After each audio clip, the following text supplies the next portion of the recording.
Hi everyone, I'm Jenna Callahan. I'm the resident social worker at the Powassan Area Family Health Team, and this is the Wellness Series.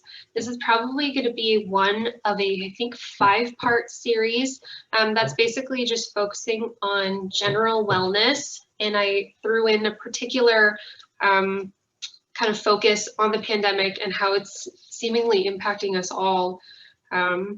So yeah, I'm hoping that people get some tips and tricks out of it. And I just wanted to use this as an acknowledgement that our mental health is absolutely being affected by what we're experiencing right now. So let's get started. So first, let's talk about what pandemic fatigue is. And in really layman's terms, it's when we're sick of the pandemic, so we stop listening. Or we try to drown out or ignore the messages that we're receiving from government officials or public health officials. There's definitely no shortage of information that's out there. We're constantly getting updates from public health officials on the cases in our area, and then MP messages from Toronto. So it can be very overwhelming if we try to stay completely up to date. So pandemic fatigue, the effects are very similar to what we see in burnout. So symptoms like irritability, difficulty concentrating, restlessness, lacking motivation, and this can therefore impact our eating habits, our sleep habits, our motivation or ability to socialize, upstanding the restrictions that we're experiencing. So really, these effects can be pretty annoying in our day-to-day lives and can really impact us. And what is wellness? Well, wellness is this interrelated part of us that is related to our mental health and our physical body. So they're interrelated. And what it means when I say that is that if our physical body is not doing well, maybe we're experiencing an illness, maybe we're experiencing headaches, we're not eating well, we're not sleeping properly, that can absolutely impact our mental health, and vice versa, right? If our mental health, if we're experiencing something like depression, a lot of my clients that have depression say that they have difficulty even getting out of bed and showering because they're experiencing this extreme fatigue. So they're really interrelated and they're inseparable in that way. So mental health, more specifically, and this is the only part of this presentation where I'm going to quote this directly from my presentation, so this is it.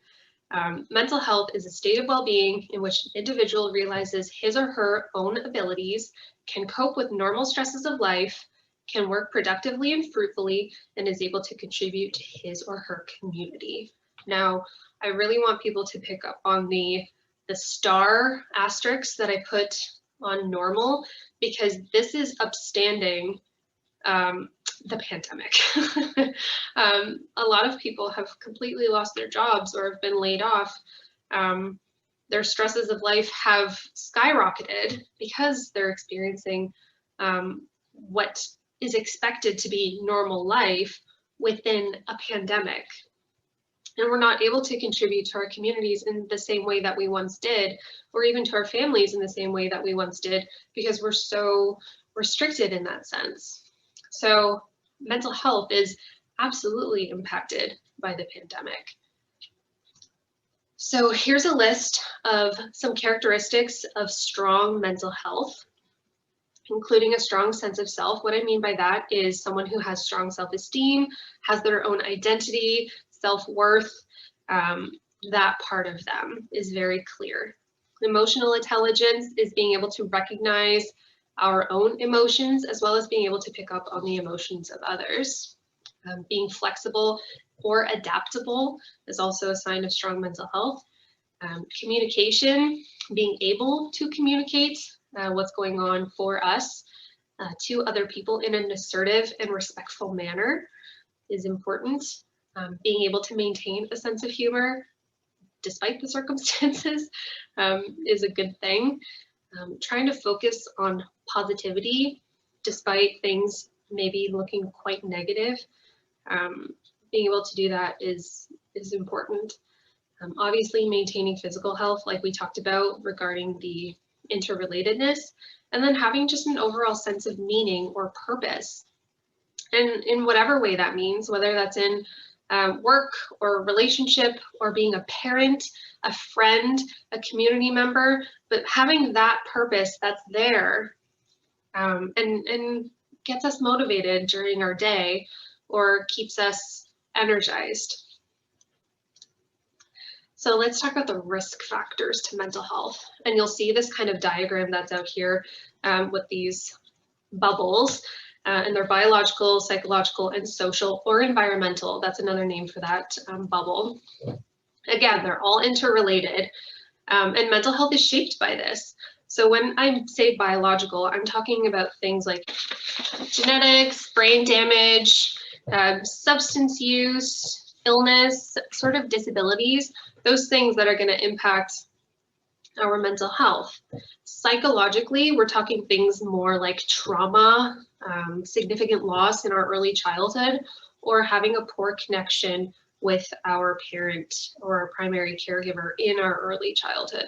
That will have psychological implements that are going to continue following us through potentially our lifetime, if not checked. And finally, social, which is, spoiler alert, this is what we're dealing with right now. This bubble. It probably impacts whatever biological and psychological factors are out there for each individual, but the social factors is what's going on right now. And this includes inadequate housing, dysfunctional family life, death, divorce, pandemic, maybe. Those are social factors that absolutely inhibit us from having those strong characteristics of mental health. And I definitely wanted to pick up on this point here that's kind of italicized about learned helplessness. Now, what that is essentially someone gaining this feeling through experience over and over and over again that they have no control over what happens to them. And I think that this is a really important one to focus on now, because right now we do have a lot of lack of control. We can't just do the things that we used to do. We definitely have to think twice or think again about things that we just used to, I'm just going to go to the mall, or I'm just going to go to this party or this wedding, or, whatever it may be, visit my grandparent in a home. But now we have to have second thought. Maybe we're not even able to do these things until we get tested, or we're abstaining from doing those things regardless. So this learned helplessness, especially over the course of what is it now? As of this recording, I think it's been like 9 months. Since about March that we've had some sort of restrictions. So yeah, learned helplessness is, again, over and over and over, having this lack of control over what happens to us. So we can absolutely have this learned helplessness factor that's encroaching on our mental health now. And this can bring what we call stress. Now, these are the signs of stress. What I'm talking about is muscle tension, headaches, fatigue, sweat, if you're that kind of person, difficulty sleeping is a doozy, rapid heart rate, and of course, all those other factors that I'm talking about. And what stress is it's basically our body's reaction to an outside stressor, whether that's real or whether that's perceived. So, excuse me, the outside stressor, back when this kind of stress response evolved, was a tiger or a bear, back when we were, still walking the prairies, for example. Now, stress is bills and school meetings, work deadlines, homework assignments due. I mean, really, the amount of stress that we are dealing with is always present, but our bodies weren't adapted to handle stress all the time. It was supposed to be this very quick kind of on and off. On, we run away from the bear or the tiger, or we fight it, and then we run away and we're safe. That's what stress was supposed to be. Our body hasn't adapted to this prolonged stress that's going on all the time. So that's why we see these kind of prolonged situations where people are having heart attacks, heart disease, hypertension. Stress is a huge factor in our own health. But stress can be a good thing. Hear me out. Nothing motivates someone more in a change that maybe they really need in their life more than fear and stress. That's just my opinion, kind of. But it can be an absolute motivator. If you're absolutely stressed about a project at work that's coming up and that's due, you may be extra motivated to do that thing. We also had some people that completely are like those last minute, like, I'm just gonna like pull something out and hope it works. That would also be a response, right? Like I said, fight or flight, but there's also a freeze response where we just kind of like bunker down and like shield ourselves. So any of those are an adequate stress response, absolutely. But in cases more often than not, and I have to acknowledge this, stress can make us feel awful. Why? Well, it does have very real negative effects on our health. It can make us feel worthless or hopeless, overwhelmed, and that in and of itself can start affecting our behaviors. Like I said before, if someone is kind of that last minute hiding under a turtle shell, not wanting to deal with whatever it is that's causing them stress, is that going to be very helpful for them in the long run? And the answer might be no. So yeah, essentially, if we feel threatened or at a loss all the time, like I said before, it can impact our health and it can impact our sleep, but mental health affects physical health and vice versa. So stress, again, if it's mental, it's going to affect our physical, and if it's physical stress that's going on, it's going to affect our mental health as well. So on top of it all, on top of the homework assignments or the work projects or the home life, we're in a pandemic. Life is different right now, and it's important to acknowledge that and to deal with it head on. So let's do that. How do we deal? Number one, there isn't entirely a right or wrong way to do it. I remember back in like April, May, people were like, I'm exercising every day. I'm taking care of myself. I'm doing puzzles. I'm baking sourdough bread. And then other people were like, I haven't showered in like 4 days because I haven't seen anybody, and my pajama bottoms are tight on me now because I eat everything. There's no right way to deal with this. It's completely new. I mean, unless we're counting like the pandemic of like the 18 or the 1920s, the Spanish flu pandemic, that had such restrictions. This is something that's new that we're all dealing with together. So what I put first here is to respect everyone that's going at their own pace. And I'm going to talk about this more in our next session.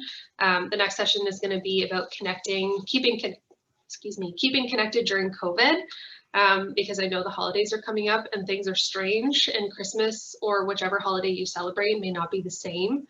So I wanted to touch more on that in a very specific way. So that'll be the next one. But respecting that everybody is going at their own pace. Everybody has their opinion about the pandemic. Everyone has their opinion on what protocol should be in place about the pandemic. So just having mutual respect for others, or maybe even in some situations avoiding the topic altogether if you know that it's not going to be a good conversation, that's okay. Trying to choose activities and or locations that make it easy for following public health guidelines. There are still places that are open. I don't know if like you're all like me, but I have been very much a homebody recently, or I guess since March, but there still is a little inkling in there of like, is it okay to eat out at a restaurant, or should we just order in? And then usually we just order in. But outdoor activities have been really great. I know that, again, that's definitely, if you look out my window, winter is here. So that kind of inhibits that, but there's still absolutely the ability to find places and locations where we can follow those public health guidelines and still keep connected with the ones that we love. Again, I'm going to talk about it more. I'm already spoiling the next one a little bit. The third one is just trying to be more self-aware. And what I mean by that is just if, I talked about the symptoms of pandemic fatigue. If you're feeling those symptoms, then half the battle is the awareness of it. Once you know that it's a thing for you, it's normal because I'm telling you it's normal. And I'm going to talk about how to cope with it, a little bit more later on. You can start changing this thing to make yourself feel better, to take control over what is in your control in your life and be able to help yourself. And again, practicing self-compassion. It's okay to not be okay. This is a strange situation for all of us. I haven't seen a client in person since March, which is so weird. Luckily, my clients still like me, even though they've never seen my face. So to those of you who are seeing my face for the first time, this is the annoying person you've been talking to for the last couple of months. And yeah, so being okay with that. But if you can't have that self-compassion for yourself, reach out to that support. If it's just too much, reach out. And this is where I put in a little like shameless self-promotion here. I'm not bad. I'm not terrible. Those who are patients of this this family health team, the Powassan Area Family Health Team, they can seek services with mental health for counseling. And I'm here and I'm taking clients. And if you're not one of our patients here, there's access to mental health services in whichever area you are in. Or even right now, we're living in a kind of cool time in that a lot of counselors are now going online, and you can talk to somebody virtually in Toronto if you wanted to. They're there and they want to talk. And if you don't feel comfortable, talk to a trusted family member, someone who's not going to be too judgmental, or journal if you don't feel comfortable even talking about that sort of stuff with anybody. Your partner, a trusted friend, but seek that support. It's out there. Yeah. And I'm a big believer in balance. This is where I get a little bit annoying because balance is really important. I think that all of us are a little bit wonky right now, just from what I've seen, like for myself, my family, my clients, my friends. There's been a wrench thrown into everything. So trying to rebalance ourselves is important. And what balance means is, balancing that, what do we have to do for others and to maintain life and everything that makes our life what it is, versus what do we need to do now to care for ourselves and to have that kind of self-compassion that I'm talking about. So usually right now, before pandemic, maybe we didn't really need to check in with ourselves so often, but maybe we do a little bit more to balance the scales, and to help us feel engaged without feeling guilty. That's a huge one, is like, I can't even sit down at the end of the day until I know that the laundry's done, the dishes are done, the kids are in bed, the dog's been like outside, my partner's happy. The list just, and it grows and it grows and it grows. So that's huge. It's important to be able to put things away and be like, you know what? I kind of need this right now. I'm feeling a little bit drained, which is that self-awareness part that's really important. It's also understanding our own needs and our boundaries. This is a really individual thing. I'm going to talk about this more in the next session, so stay tuned. I'm only going to gloss over it a little bit here, but in whichever circumstances it is that you're needing, maybe sometimes you're not emotionally available for your partner, for your friend, and it's important to communicate those things. Maybe you don't You just have to sleep or watch an episode of The Crown, Princess Diana season, before bed to wind down. I don't know. It's different for everybody. Again, that self-awareness is a really key thing here. Some people right now, they need their routine. They want life to be as normal as it can possibly be.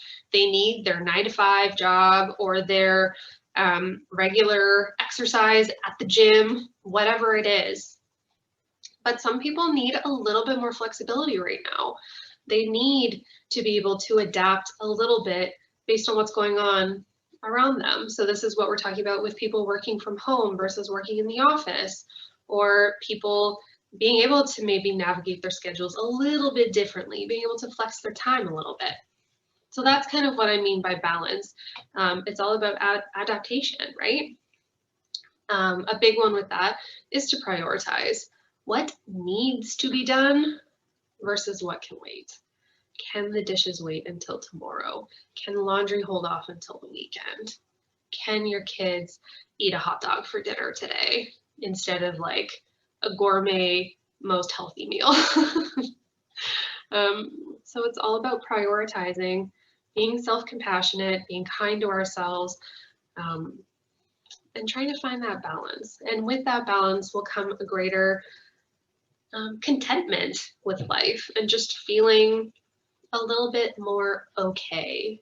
So I'm not shooting for the stars and asking everybody to just be like, you know, always at like 90 to 100% with life satisfaction. I'm asking for balance, and just some days are going to be absolutely terrible. So bad. Some may be a little bit better than others, but it's just bringing it back down to that balance.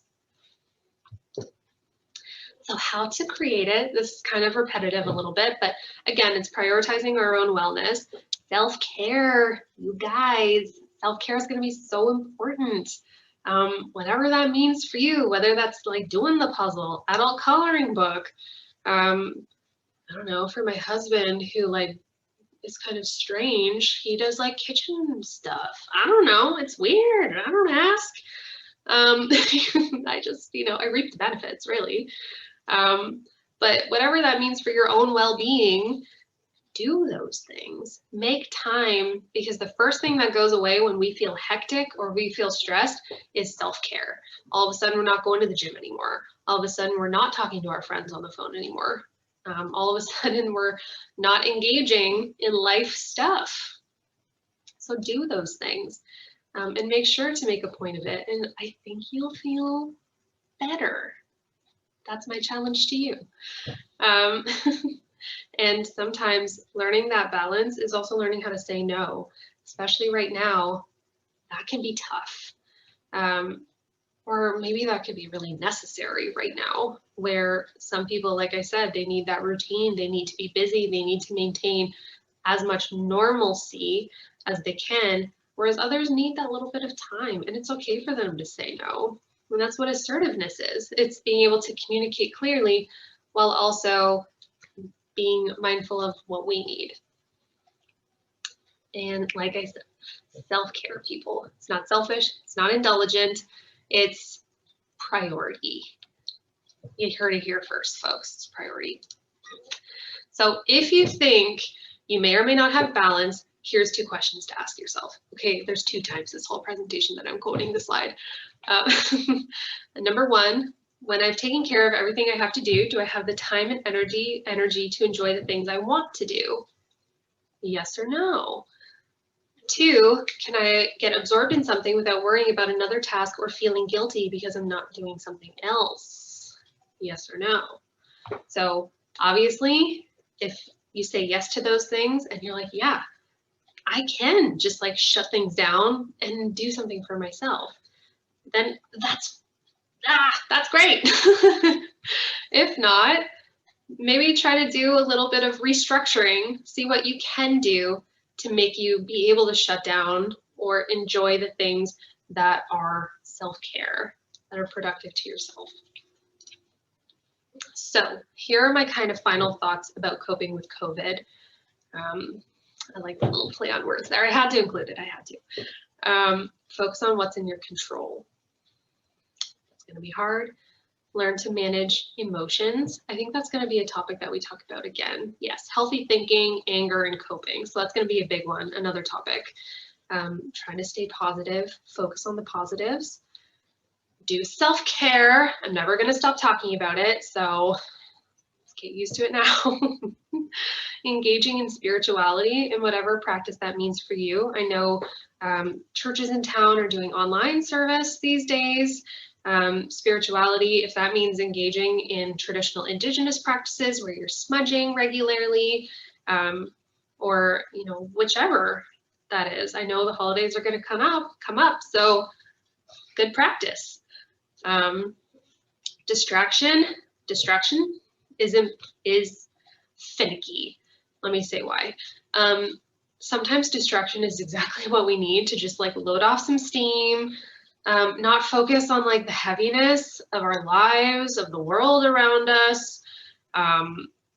However, distraction can also be avoidance. It can also be like, well, I don't want to do that. I'm just gonna be on my phone for 4 hours, and then all of a sudden it's 10 p.m. and I need to work in the morning. So distraction can be a great thing. Watch your favorite movie. Listen to music so loud in your car that if you sing with it, you may not be able to hear your own voice. Spend time with your kids doing weird little kid stuff. Build a fort. So distraction can be great. But again, that prioritizing and finding that balance of what you need for you in this moment. And then finally, acceptance. Acceptance is essentially accepting the situation for what it is, not trying to change it, not trying to evoke any sort of difference. It's just, it is what it is. The world right now is what it is. We have to wear masks to go into the mall or the grocery store. It is what it is. So that's acceptance. Accepting of things that are out of our control can ease a lot of the things that weigh on our mind. So I do recommend that. So yeah, so final thoughts. Questions can be directed. Linked with this is also going to be a Survey Monkey where you can do anonymous question asking, and also just if you could answer questions about like how this presentation was, if there could be any difference in the future that you think would be important, if you could hear me okay. I do have a loud voice, so I think that shouldn't be a problem. The next session, like I said, right before the holidays, is going to be keeping connected during the COVID-19 pandemic, and that's going to be all about connection, socializing with our loved ones, using technology to our advantage, and yeah, so that'll come out right next week, I believe. So useful resources, those are just things that if you have interest, would be great for you potentially. So all of our information for the Powassan Area Family Health Team is on our website or on our Facebook page for any updated info. And there's some books on there, the Insight Timers for practicing meditation. But yeah, that's it. So thank you all so much for listening if you're still in this far.